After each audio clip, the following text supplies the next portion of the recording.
Segunda-feira, 22 de março, eu sou o Caio Alex e vamos ao que é notícia em todo o estado. O governador em exercício do Rio determinou feriado de 10 dias no estado. O governo federal envia 750 mil doses de vacinas contra a Covid-19 para 92 municípios do Rio de Janeiro. Faltam coveiros em Petrópolis e familiares tiveram de realizar sepultamento do parente. Foi solto o mototaxista preso durante uma perseguição policial em Japeri. De acordo com o advogado dele, a reportagem que mostramos aqui na semana passada foi fundamental para que ele conseguisse a liberdade. É notícia, é agora, no seu SBT Cidade.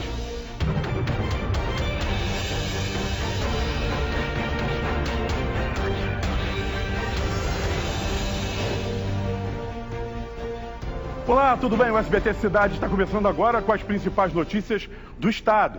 O governador em exercício do Rio, Cláudio Castro, determinou feriado de 10 dias e novas medidas contra a Covid.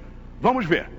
A reunião para definir os rumos do combate à pandemia aconteceu a portas fechadas e não trouxe novidades. No sábado, o governador em exercício do Rio de Janeiro já havia se encontrado com deputados e representantes de vários setores da economia. Uma das propostas foi a criação de um super feriadão de 10 dias, entre 26 de março e 4 de abril. O objetivo é reduzir a circulação de pessoas nas ruas nesse período. O governador prometeu ainda reforçar a força-tarefa de fiscalização do Corpo de Bombeiros, em conjunto com as prefeituras, para coibir festas clandestinas. No encontro deste sábado foi descartada a adoção de um lockdown, o que foi comemorado por empresários. A gente gostou muito da reunião, saímos daqui na esperança de salvar vidas.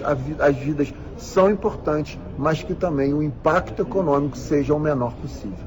Esta é a segunda vez que os espaços culturais paralisam as atividades por causa da pandemia. No fim de semana, as praias da capital ficaram vazias, depois que a prefeitura adotou medidas mais duras no combate à pandemia.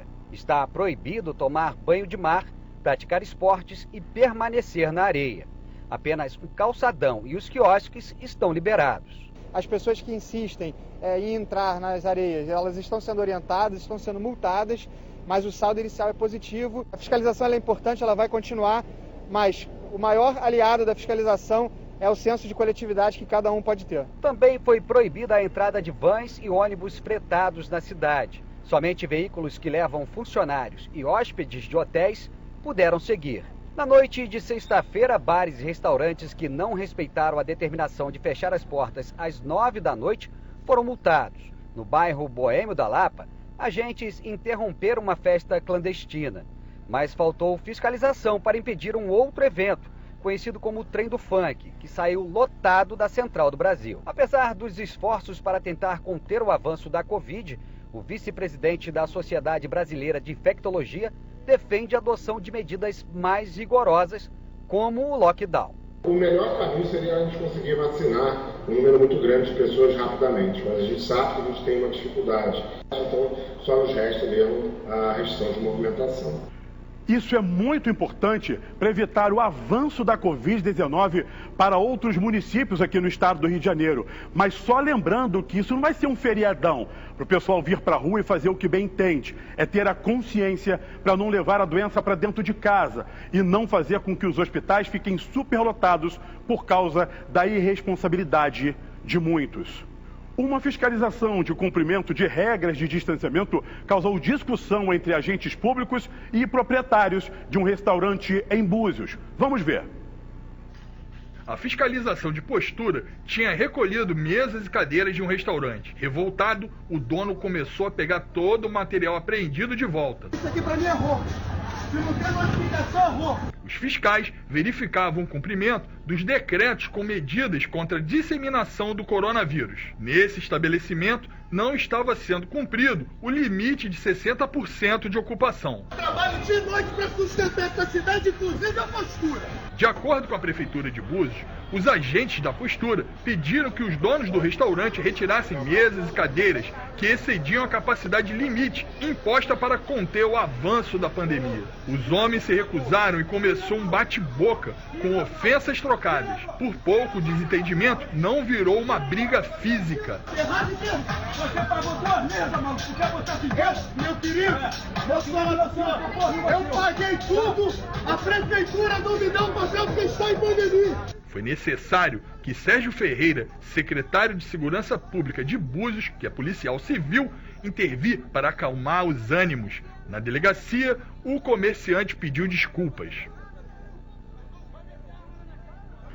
92 municípios do Rio de Janeiro receberam 760 mil doses de vacinas contra a Covid-19 do Ministério da Saúde.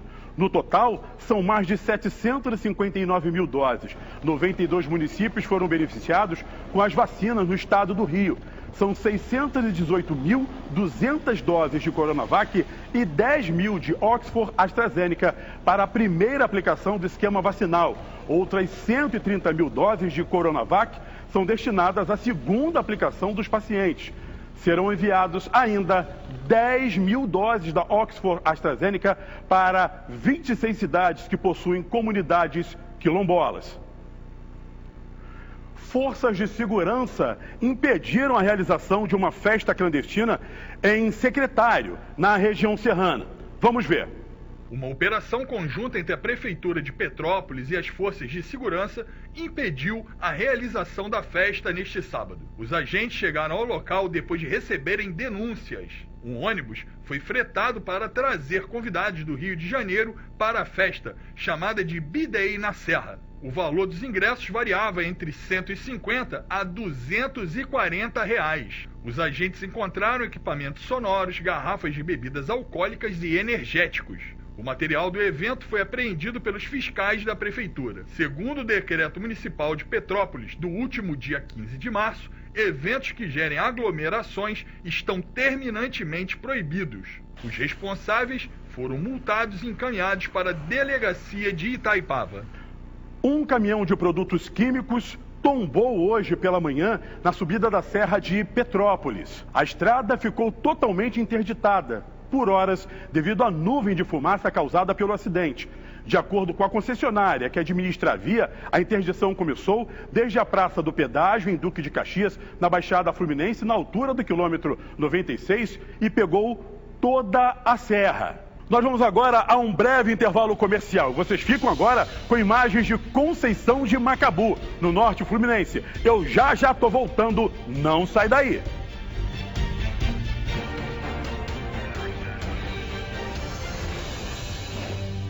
E ainda bem que você não saiu daí, porque o seu SBT Cidade está de volta. E olha só, a Polícia Militar fez operação em 3 rios no final de semana. Grande quantidade de drogas foi apreendida. Cristiano Barbosa Lima traz os detalhes. Depois de denúncias do serviço reservado à Polícia Militar, 3 homens foram detidos em uma operação neste domingo em 3 rios.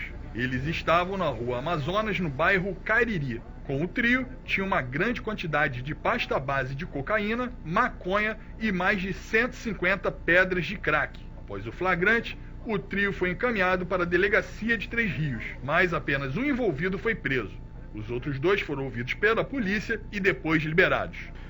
Depois de 1 ano de pandemia, o Serviço Funerário de Petrópolis entra em crise com falta de coveiros contaminados pelo coronavírus. O cemitério municipal de Petrópolis já começa a ter os sepultamentos prejudicados em razão da falta suficiente de coveiros. Parte da equipe está infectada pela Covid-19. Nesse vídeo, que circula nas redes sociais, uma família precisou enterrar o próprio ente querido, gerando comoção. 2 coveiros sentados lá embaixo no cemitério, eles não podem fazer o enterro para a família tem que fazer o próprio enterro. E ainda é cobrado uma taxa para a família fazer o serviço deles. Em nota, a Prefeitura de Petrópolis informou que está apurando o caso rigorosamente e já identificou falha no horário de marcação do sepultamento. Tinham 2 agendamentos no mesmo horário. A Prefeitura informou ainda que está tomando todas as medidas cabíveis para que casos como este não se repitam. Internado com a Covid-19, o ator Paulo Gustavo precisou ser entubado esse final de semana. Vamos ver. Pelas redes sociais, uma corrente de orações. Muitos artistas postaram mensagens de fé e esperança. O cantor Caetano Veloso escreveu que a família está rezando por ele. A apresentadora Angélica também desejou a cura de Paulo Gustavo e de todos que estão com a Covid. O marido do ator agradeceu as mensagens de carinho e alertou para a gravidade da doença. Paulo Gustavo tem 42 anos, está internado aqui neste hospital particular na zona sul do Rio com a Covid-19 desde o dia 13 de março. De acordo com a assessoria de imprensa do ator, ele estava consciente, mas precisou ser entubado neste final de semana para ser tratado de forma mais segura. Isso porque ele é asmático. A irmã de Paulo Gustavo, Juliana Amaral, postou um vídeo dos dois rindo.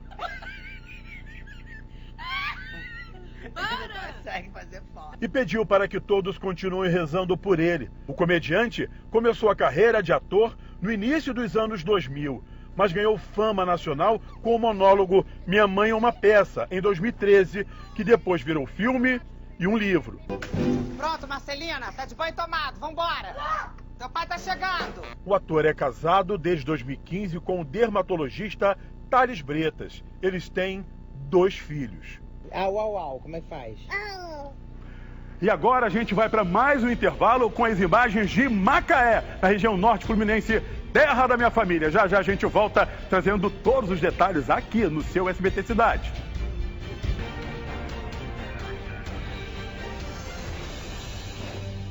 A viúva do miliciano Capitão Adriano é alvo de operação do Ministério Público contra a lavagem de dinheiro do grupo paramilitar.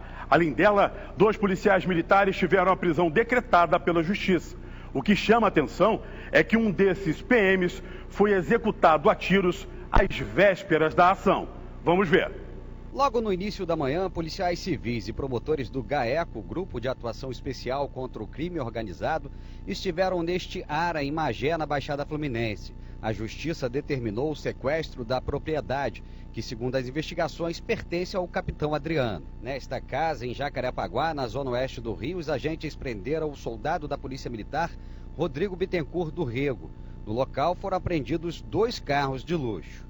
O PM é apontado pelo Ministério Público como laranja de Adriano da Nóbrega e o administrador dos negócios legais do miliciano. Em nome do PM aparece uma empresa de crédito, a Creditec Negócios Financeiros, um depósito de bebidas e um galpão que foi reformado para funcionar como restaurante. De acordo com as investigações, o soldado chegou a viajar para Miami, nos Estados Unidos, onde transferiu propriedades do Capitão Adriano para o seu nome. Outro policial denunciado pelo MP é o sargento Luiz Carlos Felipe Martins, conhecido como Orelha. O PM foi executado na porta de casa em Realengo, na Zona Oeste. Segundo o MP, o sargento era um dos homens de confiança de Adriano e responsável por pagamentos de contas pessoais do miliciano. Em 2003, o sargento recebeu uma menção de louvor do então deputado Flávio Bolsonaro, filho do presidente Jair Bolsonaro. A característica da execução parece queima de arquivo. Às vésperas da operação, ele ser executado da maneira que foi, é realmente de se estranhar. Entre os denunciados, a companheira de Adriano, Júlia Emília Melo Lotufo, que é apontada como responsável pela contabilidade e gestão financeira dos lucros das atividades criminosas do grupo. Todos os outros denunciados e que as pessoas foram investigadas se reportavam a ela, e ela era quem batia as contas da organização, que prestava contas ao Adriano, né, a operação em si, e era ela quem estava administrando todo o espólio deixado pelo Adriano. 9 pessoas foram denunciadas à justiça. De acordo com o MP, os integrantes da quadrilha praticavam os crimes de agiotagem e lavagem de dinheiro. As ações tinham o objetivo de ocultar o patrimônio milionário do miliciano. Segundo as investigações, o ex-policial construiu uma holding de negócios, investindo na criação de gado e cavalos de raça, além de atuar na construção civil e no comércio. Adriano foi morto em 2020 no interior da Bahia, numa operação policial. A ação desta segunda-feira é desdobramento das investigações que culminaram na Operação Intocáveis, contra integrantes da milícia de Rio das Pedras, que era liderada por Adriano. O criminoso também foi apontado como membro de um grupo de matadores de aluguel, conhecido como escritório do crime. Esse tipo de operação tem de acontecer mesmo. A gente sabe que esses grupos paramilitares estão atacando em vários pontos do estado do Rio de Janeiro, lá na capital e também em várias cidades da Baixada Fluminense e na região dos Lagos. E essa ação é muito importante para acabar aí com o espólio financeiro desses milicianos. Foi solto o mototaxista preso durante uma perseguição policial em Japeri. De acordo com o advogado dele, a reportagem que mostramos aqui no SBT Cidade na semana passada foi fundamental para que ele conseguisse a liberdade. Rafael Paiva conta as novidades. Agora em casa, cercado pelos familiares, amigos e advogados, Carlos, que no último dia 14 de março viveu um dos piores dias da vida dele, vai contar com exclusividade tudo o que aconteceu naquela manhã. Apareceu um rapaz de fuzil, aí já na minha direção, como eu já estava próximo daquele corredor ali, quem sobe ali pro ponto do mototáxi, ele já subiu, já bateu de frente comigo, eu já de colete, ele falou, vambora, apontando o fuzil, me leva pro Guandu. Ele não achou os amigos dele lá dentro, ele falou, vou retornar. Quando eu ouvi aquela saraivada de tiro que pegou na minha perna, o bandido gritando para me acelerar, e eu falava que não tinha como acelerar, e eu não vi como foi que ele pulou da moto, não vi. Para os advogados, a conquista da liberdade de Carlos teve um ponto fundamental: o espaço que o SBT Rio dedicou no ar para dar voz à família. Uma hora depois da reportagem que foi ao ar, ele foi colocado em liberdade. A prova que tinha, nós conseguimos levar ao conhecimento do juiz, que foram a oitiva dos mototaxistas. Foram ouvidos 5 mototaxistas, que é a autoridade policial. Se tivesse ouvido esses 5 mototaxistas no dia que ele foi preso, ele não estaria preso. Eu fiquei muito feliz porque eu estive com essa família fazendo a primeira matéria contando a história dele. Infelizmente, a gente sabe que o tráfico com arma pesada faz o que quer. Infelizmente, a gente vê sempre indo para a cadeia as pessoas que não têm nada a ver com a criminalidade. E esse foi o seu SBT Cidade de hoje. Eu quero mandar um beijão pro meu tio Nelson Caio, da Rádio 95 FM de Macaé, ligadinho com a gente aqui. Os amigos de Petrópolis, Teresópolis e Itaipava. Para todos vocês, meu agradecimento. E lembrando que daqui a pouquinho tem SBT Brasil com todas as notícias do país. E eu volto amanhã. Até lá!